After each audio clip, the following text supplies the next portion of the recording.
네, LC-MES에서의 이온화 방법을 먼저 살펴보도록 하겠습니다. 이 LC-MES는 대기 압력 이온화 방법이라고 합니다. 대기 압력 이온화 방법. 그래서 이걸 총칭해서 APCI라고 하는데, 이건 왜 이렇게 얘기가 되냐면요. 일반적으로 이제 GC-MES 같은 경우를 보면은 EI 방법에서는 매스가 이 부분에 이렇게 있습니다. 매스가 이렇게 있는데 매스 이 부분은 전부 다 고진공 상태죠. 그래서 보통 10의 마이너스 5승토르 이하 정도가 유지가 돼야 됩니다. 그래서 이온 온도, 아이온 소스나 질량 분석관, 어넬라이저 파트죠. 그리고 검출기 파트들이 이렇게 고진공 상태가 돼 있어서 시료를 도입하면은 여기서 GC에서 시료를 도입하게 되면은 이게 GC는 대기 압력이 될 수도 있죠. 그러면은 이게 바로 이온온으로 들어가면은 이 진공이 깨지기 때문에 힘들다는 거죠. 그래서 인터페이스 장치에서 어느 정도 진공을 이쪽 그 압력을 완화시켜 가지고 이렇게 입력이 되게 되는데 반면에 LC-MES에서 사용하는 ESI하고 APCI 방법은 어떻게 되냐면은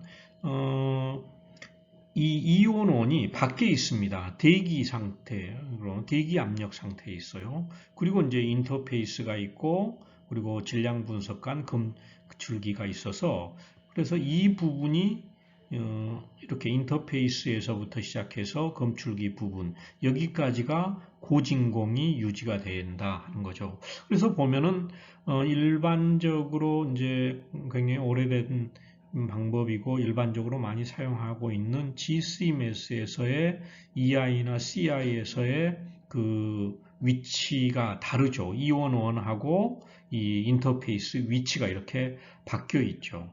그래서 시료 도입 LC에서는 먼저 이온온으로 들어가서 여기서 이온화가 이루어진 다음에 그게 이제 인터페이스를 통해 가지고 이제 여기서는 보통 이제 스키머라고 하는 것이 있어 가지고 대기 압력 상태에 있는 것이 바로 들어오면 안 되거든요. 그러면은 진공이 깨지기 때문에 그래서 그것을 완화시켜주는 이러한 스키머들을 통해 가지고 들어가게 되어 있습니다.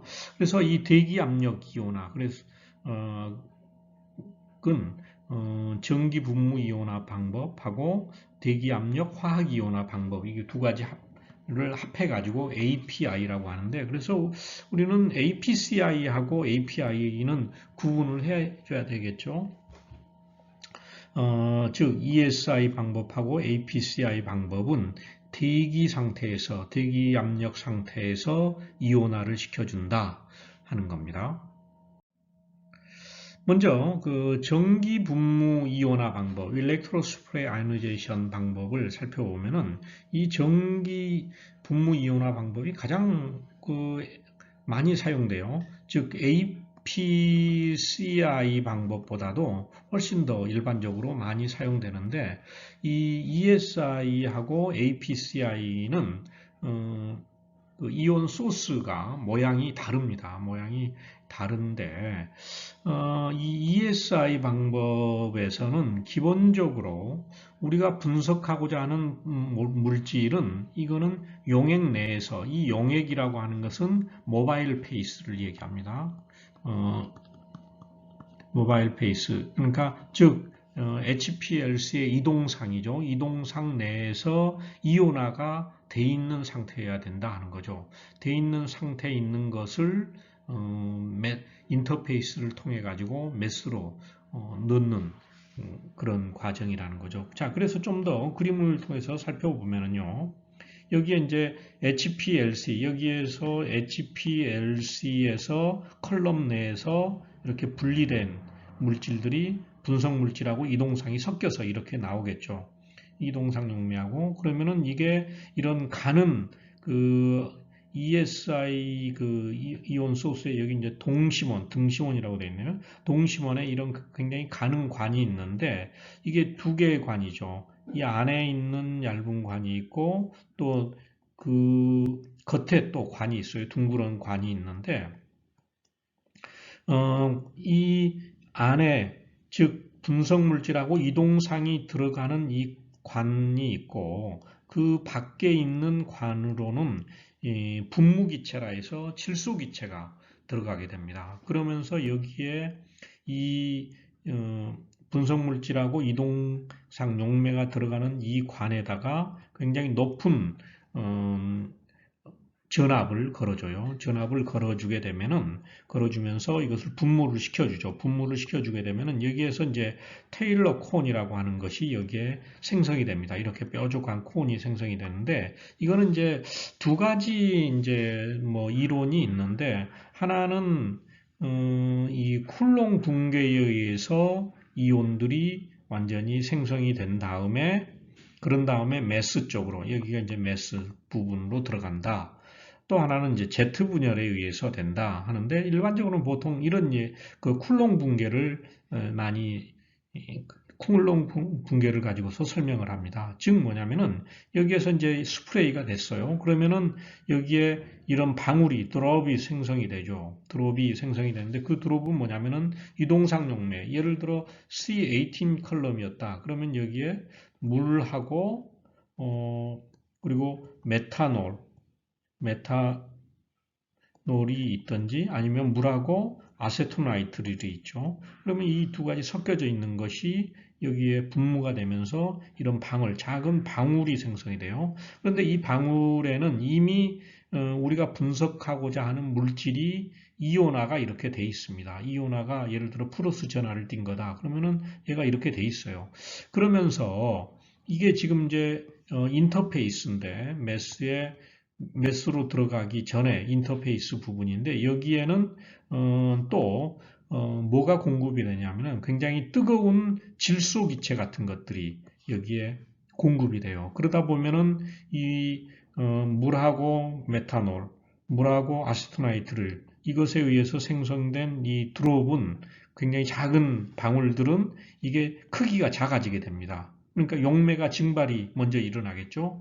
그러면서 이렇게 원래 이렇게 여기에 몇 가지 뭐 이온화된 물질이 이렇게 있었으면 그것이 용매가 날아가면서 이게 응축이 이렇게 되는 거죠. 그러면서 나중에는 크기가 작아지다가 예를 들어 플러스 전하를 가지고 있었던 것다. 그러면 플러스 전하 가지고 있는 것들이 여기에 많이 비좁게 이렇게 뭉쳐 있어요. 밀도가 높아져요. 그러다 보면은 플러스 하면 서로 반발력이 생성이 되죠. 반발력이 생성이 되면서 얘가 쿨롱 폭발이 일어납니다. 그래서 아주 작게 더 깨지게 된다는 거죠. 그러면서 마이너스 전하, 플러스 전하 이런 것들 섞인 것들이 이렇게 나타나면서 얘가 메스 쪽으로 이렇게 들어가게 된다는 거죠. 즉, 내가 플러스 전하를 분석하고 싶다 하면은 메시저에서는 마이너스 전하를 걸어준다는 거죠. 그러면은 얘가 끌어당긴다는 거죠.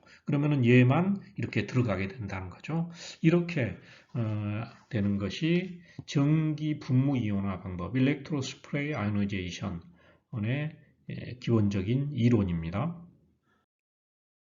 이 ESI 방법의 특징을 살펴보면은요, 일반적으로 우리가 분석하고자 하는 분석 물질의 분자 내에 있는 염기성 위치들은 산성 조건을 만들어주게 되면은 얘가 양성자화가 가능하다는 거죠. 예를 들어 아민 화합물이 있다. 그러면 여기에 산성 조건인 H+가 이렇게 이제 산성 조건이 되면은 얘는 NH3+가 돼서 이렇게 양성자화가 돼서 된다는 거죠. 이온화가 이루어졌어요. 그러면 이것을 이제 분석이 가능하다는 거죠. 그리고 이 ESI는 이온화 과정에 있어서 이온화 효율이 굉장히 높아요. 그래서 감도가 좋습니다. 일반적으로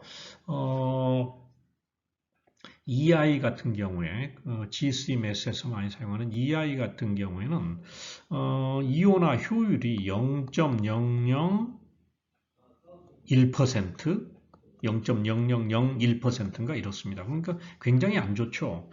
전체 우리가 분석하고자 하는 중에서 굉장히 작은 부분만 이온화가 되는데 반면에 ESI에서는 이렇게 이온화 효율이 좋으니까 감도도 좋다 하는 거죠. 미량을 분석할 수 있다는 거죠. 그리고 이 ESI는 RPLC 용매 시스템, 즉 역상 크로마토그래피 시스템인 물하고 유기용매의 메탄올, 물하고 뭐 아스토나이트를 이런 혼합 용액에서 이게 이제 분무 성질이 굉장히 좋다는 거죠. 분무가 잘 이루어지는 그러한 성질이 있다 하는 거죠. 그리고 이제 뭐 여기에 이제 말씀드렸습니다만 이게 이제 LC-MES에서 분무 조건을, 이온화 조건을 잡는 것이 굉장히 중요한데, 감도를 높이는데 굉장히 중요한데, 이 유기용매하고 물의 비율이 만약에 그레디언트를 해준다, 기울기 용리 방법을 써준다, 그러면은 예를 들어 물하고 메탄올의 이것의 B가 처음에는 50대 50이었을 때하고 그리고 얘가 30대 70이었을 때 이것은 이제 메탄올의 양이 많아졌잖아요. 이랬을 때 그 분무되면은 성질들이 좀 차이가 생길 거거든요. 그래서 이것을 보상해 주기 위해서 덮개 용매 시스 솔벤트라고 하는 것을 이렇게 이제 LC의 컬럼이 있고, 그리고 여기에 이제 MES 부분이 이렇게 있어요. MS가 있고, 여기에 LC가 있으면은 이 중간에서 여기서 시스 덮개 용매라고 하는 것을 흘려줘요. 그러면은, 이거는 이제 뭐 특별한 용매가 아니고 우리가 사용하는 그러한 용매예요. 메탄올을 예를 들어 어느 양을 집어넣어준다. 나중에 뭐, 이것에 대한 계산은 제가 제대로 안 했는데 제가 쓴 책에는 그것을 해놨는데요.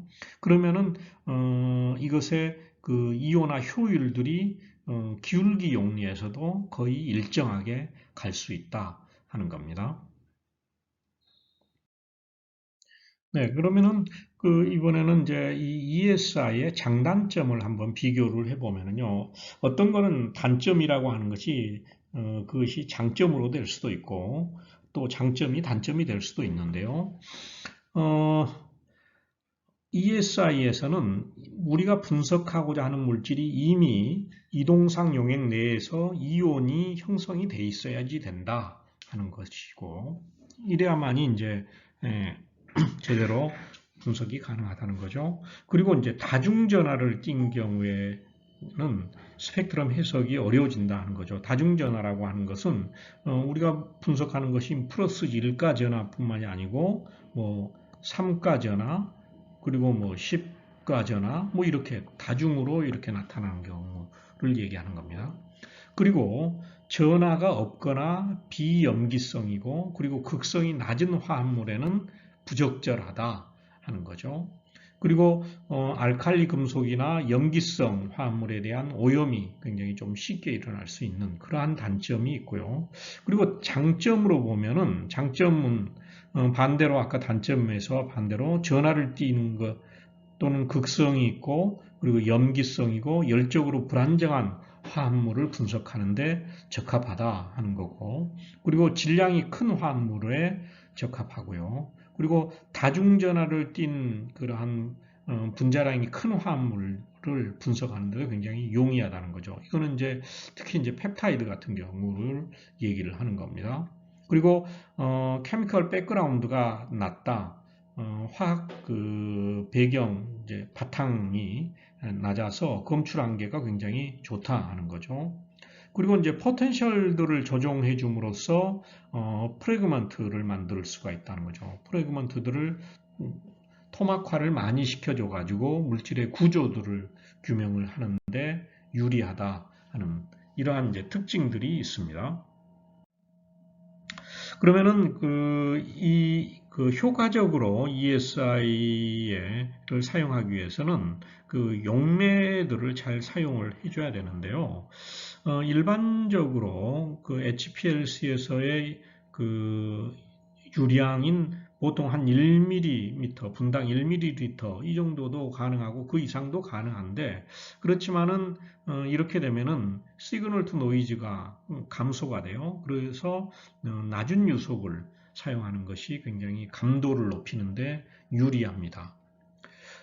그리고 분석 물질들을 이온화할 수 있는 그러한 이동상의 pH를 만들어줘야 된다는 거죠. pH를 조정해줘서 이동상의 pH를 조정해줘서 분석 물질들을 먼저 이온화를 시켜줘야 된다는 거죠. 그래서 예를 들어 이제 양이온 모드의 경우에는 염기성 화합물의 경우에는 산성 이동상을 만들어준다는 거죠. pH를 낮춰주고 그리고 산성 분자의 경우에는 염기성 pH가 적합하고요. 이 pH를 조정할 때는 보통 이제 포르믹 애시드라든지 아세틱 애시드를 일반적으로 많이 사용합니다. 그렇지만은 TFA, 트리플로라세틱 애시드 같은 것들은 그 이온 서프레션 효과가 있어요. 이온 억제 효과가 있어서 사용하는데 그다지 바람직하지는 않습니다. 그리고 이제 pH를 우리가 일반적으로 화학 실험실에서는 pH 조절할 때 염산이라든지 황산 같은 것들을 사용하는데 여기에서는 이 이제 매스에서 특히 이제 LC 매스의 ESI 방법에서는 염산이나 황산 같은 것을 가지고서 pH를 조정해 주면 안 됩니다. 왜 그러냐면 얘는 이제 부식성이 있어 가지고 기기를 손상시켜 줍니다. 그리고 이제 ESI에서 LC 매스에서 우리가 완충 용액들을 또 많이 사용하잖아요. 그럴 때 pH 변화를 적게 해주기 위해서 사용하죠. 이때 일반적인 LC에서는 포스페이트 버퍼를 많이 써요. 포스페이트 버퍼는 산성 부분, 그리고 중성 부분, 그리고 염기성 부분에서의 그 완충 효과를 나타내 줄 수 있기 때문에 이걸 쓰는데 이거는 그런데 불행히도 비휘발성 완충 용액입니다. 그러니까 휘발이 제대로 잘 안 돼요. 그러면서 이게 이제 아까 이제 그 이온화 방법을 설명을 했는데 이온화 ESI에서 이 분무가 이렇게 돼가지고 나오면은 매스로 들어가기 전에 이것을 이 방울들이 이렇게 이제 분무 방울들이 있으면 이것을 굉장히 더 적게 만들어줘요. 여기 온도 가열된 질소 기초액 같은 것들을 넣어줘가지고 그러면은 이게 아주 작은 방울이 생성이 되죠. 그러면서 얘네들이 어떻게 되냐면은 이게 이제 비휘발성이어가지고 이 인산염 완충용의 경우에는 여기에 이온온의 이런 그 스키머들이 있는데 여기에 침착이 이루어집니다. 염이 여기 허옇게 일어나게 돼요. 그러면 이제 오염이 돼서 제대로 작동이 안 되겠죠. 그리고 또한 다중 첨가물을 생성할 수가 있어서 가능하면은 이 ESI에서는 아세트산 암모늄을 사용을 합니다. 이건 이제 휘발성 완충용이기 때문에 굉장히 좋은데 그렇지만 이때 이제 또 이 그 완충용액의 그 농도에 따라서도 또 피크 모양들이 많이 달라져요. 이온화되는 효율들이 달라지고 그러는데 보통 이제 수십 밀리몰 정도를 사용해 주면 됩니다. 여기에 대한 자세한 내용들은 LC 파트에서 얘기가 됐습니다. 그리고 이제 보통 일반적으로 이제 시료 중에 높은 농도의 솔트, 염이 포함되어 있으면 이온 억제 효과가 일어나서 분석이 굉장히 어려워지게 돼요. 그리고 효율도 낮아지게 되고 그래서 시료 전처리를 할 때 항상 이런 염은 제거를 시켜주는 것이 바람직합니다. 자, 그래서 여기서 한 예를 봤는데 ESI 가지고 어떤 이제 약물들을 분석을 했는데 여기에 M 플러스 H라고 해서 266 이게 이제 분자량은 265가 되겠죠. 여기서 픽이 하나 나오고 그리고 여기에 M 플러스 K 포타슘이 어덕트가 된 이러한 304 위치에서 이렇게 얻었어요. 이게 이제 ESI, LC 매스의 ESI 방법으로 얻은 질량 스펙트럼입니다. 그리고 여기 하나 얘는 ESI에서 그 pH 변화에 따라서 질량 스펙트럼들이 달라지게 되는데 pH 예를 들어 여기서 6인 것하고 pH 3일 때 이게 이제 다중이온 그 전하들을 띈 것들이거든요. 이것들이 이렇게 나오는데 이것들이 이제 스펙트럼들이 여기 이제 이거는 크로마토그램이 아니고 질량 스펙트럼입니다. 질량 스펙트럼들의 이런 모양들이 조금씩 변했죠.